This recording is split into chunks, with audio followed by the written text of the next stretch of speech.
سرسبز اس گلزار کے یہ پھول ہیں عطار کے، سرسبز اس گلزار کے یہ پھول ہیں عطار کے، مردہ دلوں کو دے جلا ہادی ہے طلبگار کے، مردہ دلوں کو دے جلا ہادی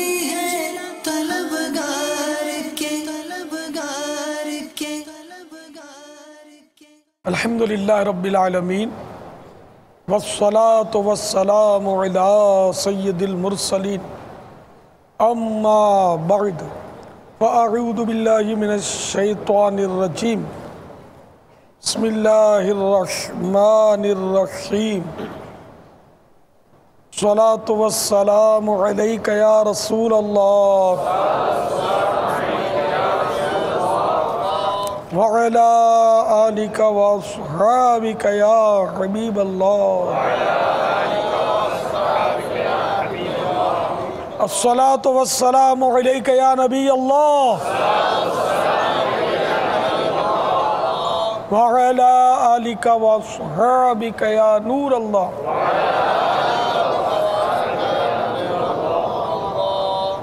السلام علیکم۔ وعلیکم السلام ورحمۃ اللہ۔ محمد بلال اتاری، جامعۃ المدینہ حیدرآباد، درجہ ثانویہ۔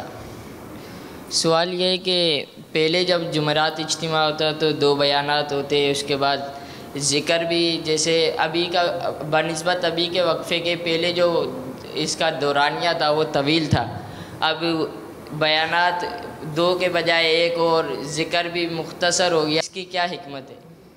ایک سوال یہ، اور دوسرا سوال یہ کہ ہمارے نصاب میں عقائد کے حوالے سے کوئی کتاب شامل ہو جائے اپنے طور پر نجی مطالعے کا، جہاں آپ کو کہا جاتا ہے اور یہ آپ کی تعلیم کا حصہ ہے، نجی مطالعہ۔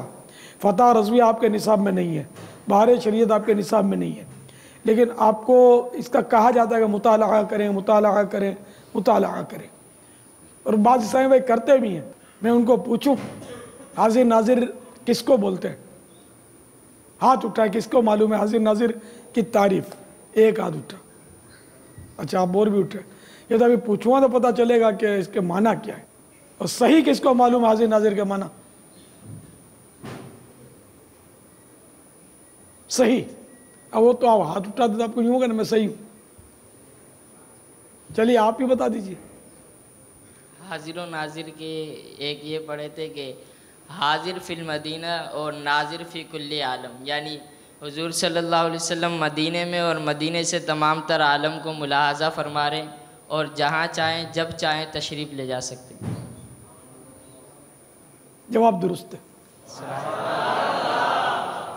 تحفہ ہے۔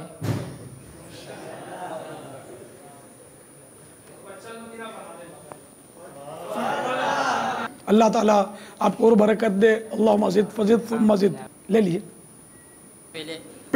پہلا سوال اور آپ کا جو اجتماع والا، جی اجتماع، اس کا جواب دے دوں۔ جی بعض پڑھے لکھے لوگوں نے، ڈاکٹرز وغیرہ نے، وہ ایک سے زیادہ بار مجھے کہا کہ ڈاکٹروں کا اول تو لانا بڑا مشکل ہے، یہ ہاتھ میں آتے نہیں ہیں، ان کی اپنی مصروفیات ہوتی ہیں۔ اب اگر لاتے بھی ہیں تو یہ بولتے اتنے بج جاتے ہیں۔ اب کسی کو 8:30 بجے ڈیوٹی جوائن کرنی ہوتی ہے، کسی کو 7:30 بجے ڈیوٹی پر جانا ہوتا ہے، تو آپ کے ہاں 11 12 1 بج جائے، پھر یہ کب گھر پہنچیں، کتنا آرام کریں، ڈیوٹی پر کیسے جائیں، تو یہ آتے نہیں ہیں۔ یہ ایک سے زیادہ بار جب شکایتیں ملی، میں نے باب المدینہ کے جتنے ذمہ دار ہو سکے، اجتماع کے بعد بس میرے کو ایک دم دھن چڑھ گئی، میں نے سب کو جمع کیا، جو میں نے کہا جتنے ان کو بتایا نہیں میں نے کیا بات کرنی، میں نے سب کو جمع کرو۔ پھر میں نے بولا کہ یار یہ بتاؤ کہ ہمیں پڑھے لکھے لوگ چاہیے کہ نہیں چاہیے؟ چاہیے، ڈاکٹر، انجینئر، یہ سب چاہیے، یا خالی ہم نے یہ ان پڑھ لوگوں کی بھیڑ کرنی ہے؟ تو چاہیے۔ تو میں نے کہا یار آپ کو پہلے بھی میں عرض کر چکا ہوں کہ ریڈیوس کرو، اجتماع کو ریڈیوس کرو، یار کیا لگا رکھا ہے کہ آپ مطلب ریڈیوس کرتے ہی نہیں ہیں، اتنے بجا دیتے ہیں۔ میرا مسئلہ نہیں ہے، میں تو پڑھا ہی ہوں۔ اب جیسے پچھلی جمعرات کو میں آ گیا ہوں تو پڑھا ہوں، میرا مسئلہ نہیں ہے، ہمیں مطلب ہر طرح کا آدمی چاہیے، تو جو واقعی ان کی صبح 6 بجے ڈیوٹی ہو 7 بجے ڈیوٹی ہو وہ نہیں آئے گا ہمارے اجتماع میں، کیسے آئے گا؟ جمعے کو چھٹی نہیں ہے۔ تو اس طرح میں نے ان کو مطلب ہے نا کہ خوب مضبوط کیا، اور یہ طے ہوا کہ بیان بھی ایک ہوگا، اور اتنے منٹ کی تلاوت، اتنے منٹ کی نعت، یہ سب طے ہوا، اتنے منٹ کی دعا، 2 گھنٹے کا دورانیہ طے ہوا، جس پر اب آہستہ آہستہ انہوں نے 12 منٹ مزید مجھ سے پاس کروا لیے۔ تو الحمدللہ بہت جلدی جماعت ہو جاتی ہے۔ آج کتنے بجے عشاء کی جماعت ہوئی ہیں؟ 8 بجے جماعت ہو گئی۔ اب یہ تاریخی واقعات ہیں۔ تو اس طرح یہ کہ ترکیب الحمدللہ بن گئی۔ اب آپ کے سامنے بھی حکمت آ گئی۔ حیدر عطاری، جامعۃ المدینہ، فیضان مدینہ، حیدرآباد، درجہ ثابیہ۔ پیارے باپا جان، ایک بات اکثر دیکھی جاتی ہے کہ ذمہ داران اور جامعۃ المدینہ کے طلباء کے درمیان کشیدگی رہتی ہے۔ اب کسی ذمہ دار اسلامی بھائی نے کسی بات پہ کسی طالب علم کو ٹوک دیا کہ آپ پابندی سے نہیں آ رہے یا آپ جو ہے درس نہیں دیتے، تو اس کی وجہ سے اگر کوئی طالب علم کہیں مدنی کام پہ جاتا بھی ہے تو وہ آئندہ کے لیے اپنا جی چرا لیتا ہے، اور یہی وجہ ہے کہ یا تو طلباء کا جو ہے مدنی کام کرنے کا ذہن نہیں بنتا، یا اگر بنتا ہے تو اس وجہ سے جو ہے وہ خراب ہو جاتا ہے۔ اور جو طلباء مدنی کام نہیں کرتے ان کے بارے میں آپ کیا فرماتے ہیں؟ اور جو کسی وجہ سے کسی ذمہ دار کے کہنے کی وجہ سے اپنا دل چرا لیتے ہیں ان کے بارے میں آپ کیا فرماتے ہیں؟ برائے کرم کچھ ارشاد فرمائیں۔ اچھی نیتوں کا ذہن بن جائے نا کہ میں جو کام کر رہا ہوں ثواب کے لیے کر رہا ہوں۔ اب اگر کوئی ذمہ دار سختی کر لیتا ہے تو خیر اس کو کرنی نہیں چاہیے، غلط کرتا ہے وہ۔ اگر کوئی 19-20 بات کہہ دی تو اپنے اندر بھی کچھ برداشت کا مادہ پیدا کیا جائے، اور کام چھوڑنے میں کیا سراسر اپنا نقصان ہے۔ ہم ذمہ دار کے لیے تھوڑی کر رہے ہیں، پروردگار کے لیے کر رہے ہیں کام، تو رضا الہی کے لیے کریں۔ تو اس طرح انشاءاللہ ترکیب اچھی بن جائے گی۔ ذمہ داروں کو بھی چاہیے، یہ بھی اکا دکا واقعہ ہوگا، 5 واقعات ہوئے ہوں گے آپ کے یہاں، اور 95 اچھے بھی تو ہوئے ہوں گے نا واقعات، نرمی والے بھی۔ تو اس لیے وہ کبھی کیسے ہو جاتا ہے ایسا، اور بعض اوقات یہ کہ اور یہ خالی طلباء کے ساتھ نہیں ہوتا ہوگا، یہ اور ماتحت اسلامی بھائیوں کے ساتھ بھی ہوتا ہوگا، کوئی ذمہ دار ہوتا ہوگا ایسا سختی کر جاتا ہوگا۔ تو یہ وہ عادت سے مجبور ہوتا ہے، بعض اوقات ایسا ذمہ دار بن جاتا ہے، اور طلباء یا جو بھی ماتحت اسلامی بھائی اس کو بھی برداشت کا مادہ پیدا کرنا چاہیے، اور اس کی اصلاح کی بھی کوئی صورت نکالی جائے۔ اگر واقعی وہ سختی کرتا ہے تو اس سے بڑے ذمہ دار سے اس کی اصلاح کروائی جائے، مگر حکمت عملی کے ساتھ کہ آپ مطلب یعنی کہ کہیں ایسا نہ ہو کہ معتوب ہو جائیں۔ اس کی حکمت عملیاں بہت ہو سکتی ہیں۔ جو طلباء مدنی کام نہیں کرتے میں اس سے خوش نہیں ہوتا ہوں، کیونکہ میں یہ بتا دوں کہ دعوت اسلامی پہلے بنی، بہت بعد میں جامعۃ المدینہ ماریز وجود میں آیا۔ پہلے تصور نہیں تھا، نہ ذہن تھا کہ ہم کو یہ بھی کرنا ہوگا، نہ مدرسۃ المدینہ کا ذہن تھا مدنی منوں کا۔ یہ سب بعد میں سلسلے شروع ہوئے، کام بڑھاتا گیا۔ تو یہ جتنے بھی چاہے جامعۃ المدینہ ہو، چاہے مدرسۃ المدینہ ہو، چاہے دار المدینہ ہو، چاہے دیگر شعبہ جات ہو، سب کا رخ جو ہے نا وہ مدنی قافلوں کی طرف ہے، کیونکہ مجھے اپنی اور ساری دنیا کے لوگوں کی اصلاح کی کوشش کرنی ہے انشاءاللہ۔ اپنی اصلاح کے لیے مدنی انعامات ہیں، اور دنیا کے دیگر لوگوں کی اصلاح کے لیے مدنی قافلوں میں سفر۔ اس کے بغیر سب کی کیسے کریں گے اصلاح؟ جامعہ میں پڑھ کر آپ کسی اچھی مسجد کے خطیب بن گئے تو اب ٹھیک ہے، کچھ نہ کچھ تو کام ہوا، لیکن دنیا میں کیسے پھیلیں گے آپ؟ تو اس کا ذریعہ مدنی قافلے، جبھی آپ دنیا میں پھیلیں گے۔ تو اس لیے جو بھی طلباء کام نہیں کرتے وہ اپنے آپ کو کام کا بنائیں۔ ٹھیک ہے، آپ کے یہاں کوئی درس دینے کی نہیں بنتی صورت تو آپ سننے والے بن جائیں درس، یہ بھی تو ہو سکتا ہے، اور گھر میں درس دیں۔ گھر میں تو دینے میں کوئی پابندی نہیں ہے، گھر میں بھی دینے والا دوسرا موجود ہے، سننے والے بن جائیں، جاری کرنے والے بن جائیں۔ ہر اسلامی بھائی جو ہے نا اپنی جگہ پر کسی نہ کسی حوالے سے مبلغ بن سکتا ہے۔ بلغوا عنی ولو آیہ، پہنچا دو میری طرف سے اگرچہ ایک ہی آیت ہو، تو ان مانو کر وہ کام کر سکتا ہے. تو کام کرنے والے بنیں گے تو ہمارا بھی دل خوش ہوگا, اللہ تعالیٰ بھی آپ سے راضی ہو, اس کے حبیب بھی خوش ہوں جل جلالہ و صلی اللہ تعالیٰ علیہ وآلہ وسلم. واللہ تعالیٰ اعلم و رسول اعلم عز و جل و صلی اللہ تعالیٰ علیہ وآلہ وسلم. صلو علی الحبیب صلی اللہ تعالیٰ علی محمد. اچھا یہ کہ کوئی نگاہ نیچی کر کے بولنے والے آپ میں کتنے؟ 2 3 4, یہ بھی میرا خیال ہے باب المدینہ کے اور مکس ہوں گے سب. نہیں, صرف حیدرآباد اور میرپور خاص والے, حیدرآباد اور میرپور خاص سے جو ہیں ان میں سے ہاتھ اٹھائیں. کتنے کلٹی ہوئے سب؟ ادھر ادھر کے تھے, پنجاب کے تربیتی کورسوں کے شاید 1 2 3, اونلی 3. ہاتھ اٹھاتے وقت کہاں دیکھ رہے ہیں آپ؟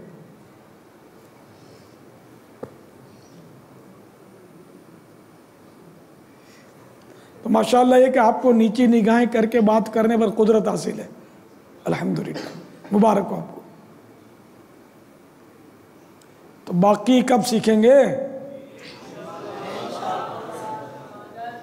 انشاءاللہ کے معنی پر نظر رکھ کر آپ بولو تو پھر مزہ آئے نا یار. سکھا کر یار میں تو کبھی کبھی مایوس ہو جاتا ہوں کہ میرا یار یہ لگتا ہے فیل ہو گیا یار میرا یہ سلسلہ.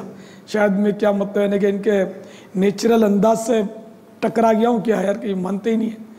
یہ ان کی اسپرنگ لگی ہوئی ہے, گردن اٹھی جاتی ہے جب بولنے پر آتے ہیں تو نگاہ نیچی رہ نہیں پاتی.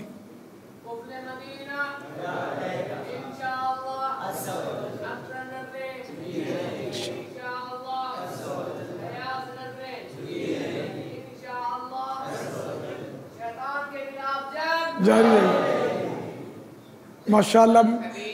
صلی اللہ تعالی علی محمد. اب جنہوں نے نعرہ لگایا میں ان کو شرمندہ نہیں کروں گا کہ یہ نگاہ نیچی رکھتے کہ نہیں رکھتے. مزے کی بات تو یہ کہ وہ اکثر نظریں جھکی رہیں گی اوپر دیکھتے, اکثر نظریں جھکی رہیں گی, حیا سے نظریں جھکی رہیں گی. ایسے چٹکلے بھی تو بناتے ہوں گے نا. تو خالی نعروں سے کام نہیں چلے گا یار, اس کے لیے سیریس بننا پڑے گا. سیریس پتہ نہیں کب بنو گے, سنجیدہ کب بنو گے. جب مطلقاً سنجیدگی کی یہاں بات نہیں کر رہا, یعنی مجھے نظریں نیچی کرنا ہے بس, اب کچھ بھی ہو جائے یوں, یعنی یوں سنجیدہ. اور اب بھی جوش نہیں, دل سے آپ کے دل میں یہ کیفیت پیدا ہو کہ مجھے نظریں نیچی رکھنے کا اب ذہن بنانا ہے. یہ کب پتہ نہیں ہوگا یار. میں بول کے چلو اب 3 نے تو دعویٰ کیا, اب وہ 3 بھی پریکٹیکل ہو تو پتہ چلے کہ کون کتنا مطلب اس میں. اب جیسے کہ بعض اس سے بھائی یہ سمجھتے ہیں کہ میں نے آنکھوں کا قفل مدینہ لگایا ہے, تو بیان میں یا سوال میں یا بات کرتے وقت تو مشکل ہے, وہ چہرہ دیکھتے رہتے ہیں. تو بیان وغیرہ میں نے دیکھا ہے کہ وہ آنکھیں بند کر کے کچھ دیر آنکھیں بند کرتے ہوئے کھلتی ہے تو اوپر ہی ہوتی ہے آنکھیں. تو جو آنکھیں اچھا پورا بھی بول گئے آنکھیں بند کر کے, تو اس کا تو میرے نے اسی نتیجے پر پہنچا کہ اس کو نگاہیں نیچی رکھ کر بات کرنے پر قدرت حاصل نہیں ہے, جب ہی بیچارے کو بار بار آنکھیں بند کرنی پڑتی ہیں. تو آنکھیں بند کیے بغیر پریکٹس کریں تاکہ وہ نیچی نگاہیں کرنا کہلائے. وہ تو آنکھیں بند کرنا کہلائے گا. وہ شاید آپ پورا بیان آنکھیں بند کر کے کرو گے تو کوئی سمجھے گا نابینا ہے. حافظ جی, نابینا کو ہمارے حافظ جی بولتے ہیں. تو کچھ آنکھیں بند کرے, کچھ نیچی رکھے, پھر ضرورت ہے ٹھیک ہے آنکھ اٹھ گئی تو کوئی گناہ تو نہیں ہے, ادھر ادھر دیکھنا بھی گناہ نہیں ہے, مگر بلا ضرورت ادھر ادھر دیکھنا یہ سنت بھی نہیں ہے, پریشان نظری. تو اس سنت کو بھی اے اہل سنت, اس سنت پر بھی تو عمل کرو نا. آپ تو مبلغین سنت ہیں, آپ کو تو نعرہ ہی سنت ہے کہ ہم سنت عام کریں, دین کا ہم کام کریں, نیک ہو جائیں مسلمان مدینے والے. تو کوشش فرمائے کہ آنکھیں بند کیے بغیر بھی نیچی نگاہیں کر کے بولنا آ جائے. خیر آنکھیں بند کر کے بھی کہاں بولتے ہیں, آنکھیں پھاڑ کے دیکھتے ہیں. غالب اکثریت ابھی تک اس پر آئی نہیں ہے جو میں عرض کرتا ہوں. کیا کروں میں, تحریک جاری رکھوں یا چھوڑ دوں؟ تو اگر جاری رکھیں, یہ تھوڑوں نے بولا تو کم از کم یہ تھوڑا ہی میرے اس پیغام کو قبول کر لیں. اور آج سے کچھ یار سیریس بنو. خدا کی قسم اس میں آپ کا بہت فائدہ ہے, آپ کی آخرت کی بہت بہتری ہے. میں وہی کہتا ہوں کہ جب یہ پریکٹس جاری رکھو گے تو کبھی کہ آئے دن اجنبیہ سے بات کرنے کی نوبت آتی رہتی ہے, امردوں سے بات کرنے کی تو نوبت آتی رہتی ہے. آپ لوگ تو آگ کے دریا میں تیرتے ہو, مدرسین تو آگ کے سمندر میں غوطے لگا رہے ہوتے ہیں. مدرسین ان کے ارد گرد امرد ہی امرد ہوتے ہیں. اب یہاں آ کے بڑھ کے دیکھیں گے کیسے یار کام ہوتا ہوگا, کیا کرتے ہوں گے پتہ نہیں, ان کو یہی جانتے ہوں گے. تو کیا مدرسین, کیا متعلمین, یہ سب کے سب کوشش کریں کہ نگاہ نیچی کرنے کی پریکٹس کریں, خوب پریکٹس کریں, خوب پریکٹس کریں. تو اپنے اپنے درجے میں کوئی مدرس اگر مجھے امید دلائے اور پھر مجھے کوئی لسٹ بھیجے کہ بھائی اتنے دن سے ماشاءاللہ آنکھوں کا قفل مدینہ لگانے میں کامیاب ہوئے, اور وہ اب نیچی نگاہیں رکھ کر بات کرتے ہیں, نیچی نگاہیں رکھ کر چلتے ہیں, اور بلا ضرورت ادھر ادھر دیکھنے سے کافی حد تک بچتے ہیں, یہاں تک کہ اپنے گھر میں اکیلے ہوتے تب بھی کوشش کرتے ہیں نیچی نگاہ رکھنے کی.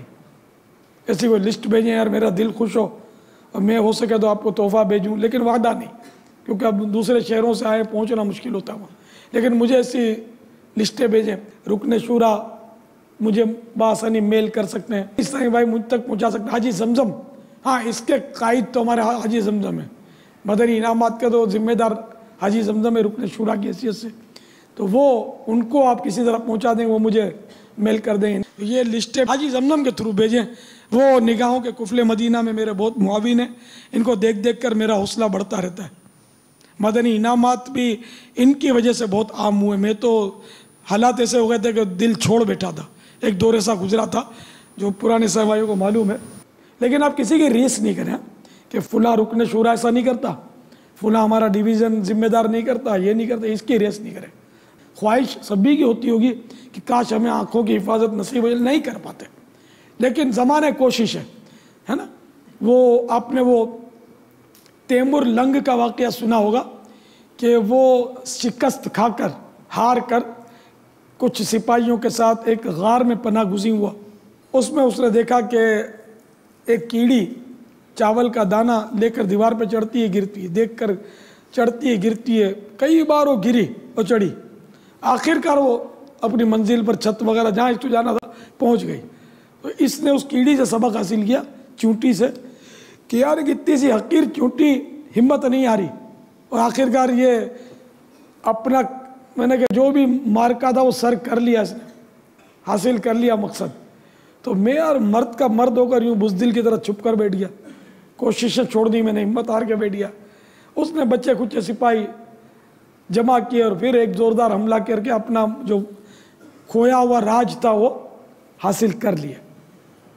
تو بار بار ہزار بار کوشش کرتے رہے. آپ زمانے کوشش سے نہ نکلے. مسئلہ ہے کہ ایک تعداد ہے جن کا زمانے کوشش بھی نہیں ہے, اپنے ذہن پر سیریس لیا ہی نہیں ہے کہ مجھے بھی لگانا ہے. میں ہو ہی نہیں سکتا, میں پاپا جیسا تھوڑی بن سکتا ہوں, میں تھوڑی آنکھیں نیچی کر کے بات کر سکتا ہوں, ایسا نہیں ہے. یہ باپا کی اپنی ایجاد نہیں ہے. آپ حدیث سے مالا مال ہے نگاہ نیچی رکھنے کے فضائل سے, اس کی اہمیت سے. بلکہ قرآن میں بھی اس کا تذکرہ ہے, قُلْ لِلْمُؤْمِنِينَ يَغُضُّوا مِنْ أَبْصَارِهِمْ, اے محبوب مومنوں سے فرما دو کہ وہ اپنی نگاہیں کچھ نیچی رکھیں. ہم ایک آنکھیں پھاڑ کے ہر طرف دیکھے جا رہے ہیں. تو یہ نیچی رکھنے کا حکم اس وقت ہے کہ جب عورتیں موجود ہوں تو کچھ نیچی رکھیں کہ عورتوں کو نہ دیکھیں. ٹھیک ہے نا, تفسیر اس کی یہ. اور امرد جو ہے اس شخص کے حق میں عورت کی طرح ہے کہ جس کو اسے دیکھ کر شہوت ہوتی ہے. شہوت کی نظر سے دیکھنا عورت دیکھنے کے حکم میں. بابا جی میں پہلے ایک فوٹوگرافر ہوں. اس سلسلے میں میری بابا جی کی بارگاہ میں عرض ہے کہ رہنمائی فرما دیں کہ کون کون سے فوٹو بنانے جائز ہیں. یہ عید وغیرہ کے موقع پر جو شوقین آتے ہیں تصویریں بنوانے کے لیے, مکس تصویریں بھی ہوتی ہیں, اس میں جو رہنمائی فرما دیجئے. اگر فوٹو بنانا جائز ہے یہ بھی فرما دیجئے, اگر ناجائز ہے تو میں بالکل چھوڑنے کے لیے تیار ہوں.